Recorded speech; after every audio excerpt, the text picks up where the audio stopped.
สบายดีทุกคนก็กับบอลานคือเก่าเนาะบอลานที่พามากินลาบกุ้งเนาะนี่ลาบกุ้งใส่มะเขือเผาเนาะกุ้งน้ำอู่เนาะกุ้งบ้านเฮาเนาะบ่แม่นกุ้งทะเลเนาะหัวมันแกงเนาะเอาแต่โตมันเฮ็ดลาบเนาะแต่ว่าหัวมันแกงเนาะแกงใส่เห็ดนางรมเนาะมาแซ่บๆนำกันเนาะข้าวฮ้อนๆเนาะข้าวฮ้อนๆเลยมาลงมือกินกันเลยเห็ดเหนียวๆเลยลาบกุ้งเหนียวๆ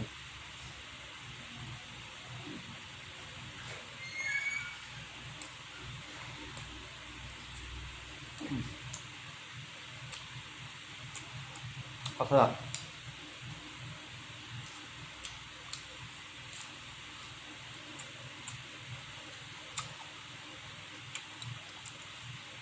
สดน้ำแกงฮ้อน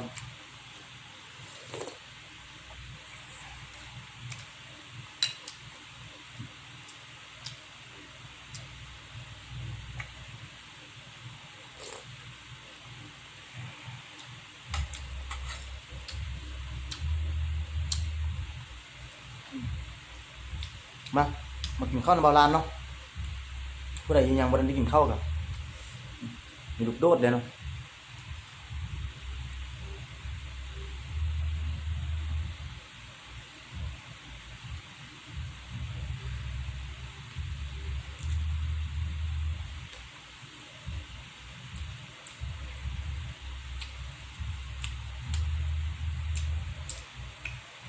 มีผักน้ำเนาะ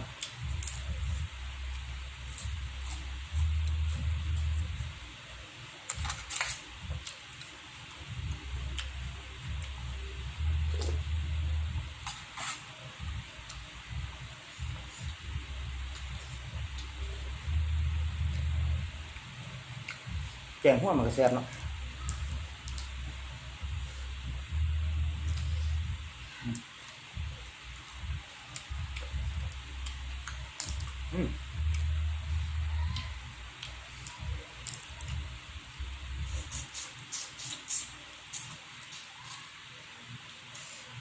กุ้งน้ำจืดเนาะซีนแน่นดีเนาะ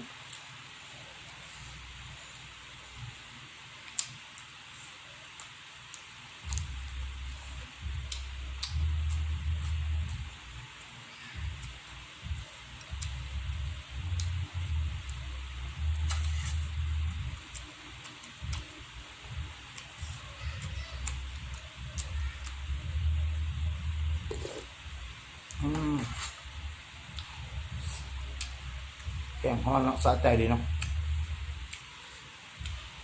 ผู้ใดบ่เคยกินก็ลองเผ็ดเบิ่งเนาะเอากระเพรามะเขือเนาะแล้วก็เอาที่ตู้กุ้งมันเนาะแกะกาบออกแล้วก็เอามาตำใส่กันเนาะเอาน้ำปลาแดกใส่เนาะแซ่บ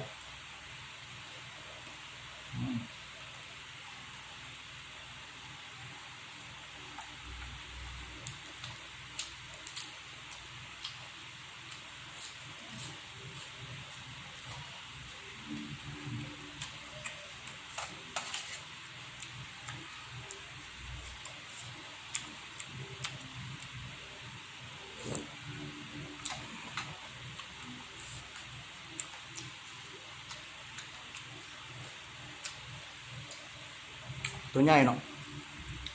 กุ้งมาแต่เมืองงอยเนาะกุ้งน้ำอู่ซีนแน่น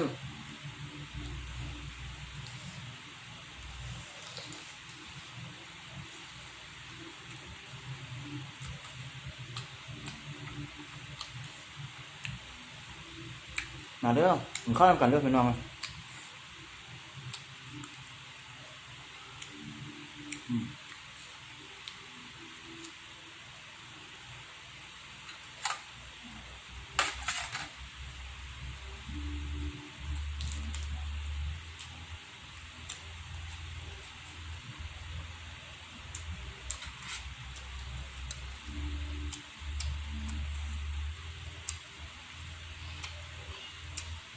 เห็ดให้นางลม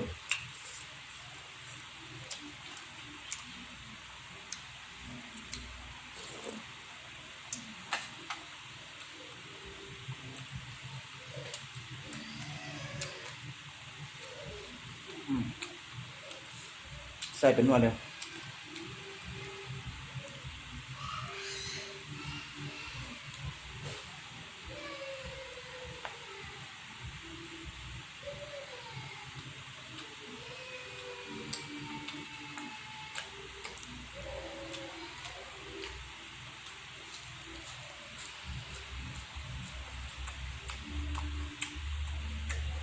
ผักน้ำนี่เอาคมๆเหมือนหนึ่งเนาะ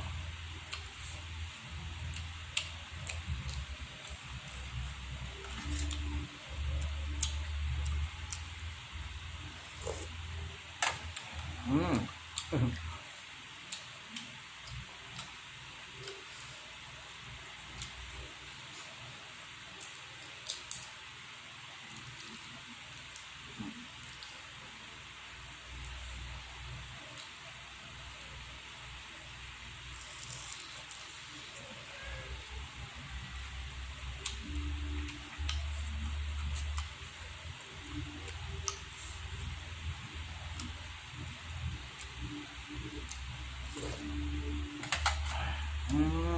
เข้ากันคักเนาะข้าวเหนียวหอนๆ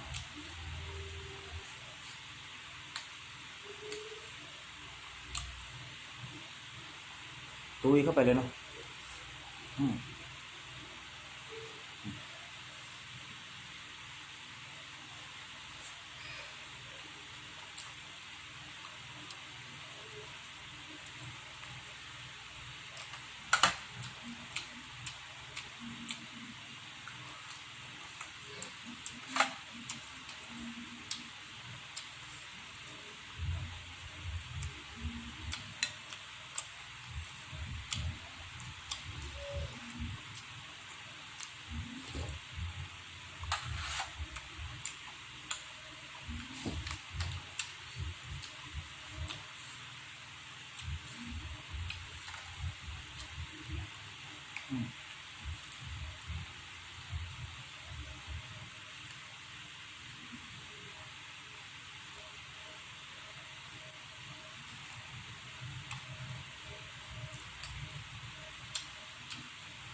ถ้ามีคนติดตามครับพันคนเนาะหรือว่า1,000 ซับเดี๋ยวซอยจุเนาะจัดซอยจุให้พี่ให้น้องเนาะ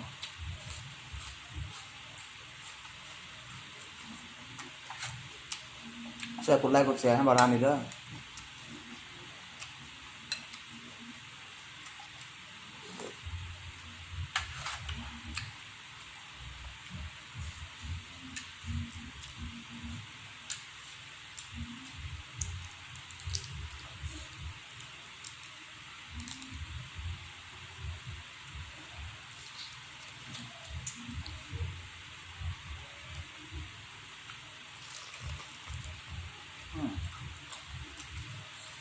หัวกระแสเนาะ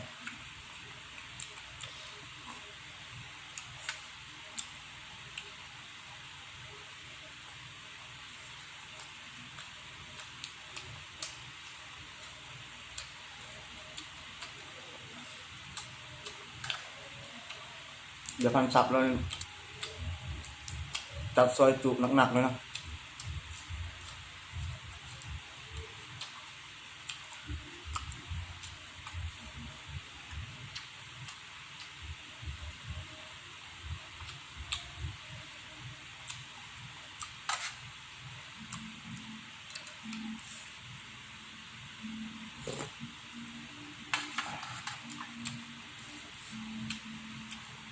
ใส่ไปเลยเนาะ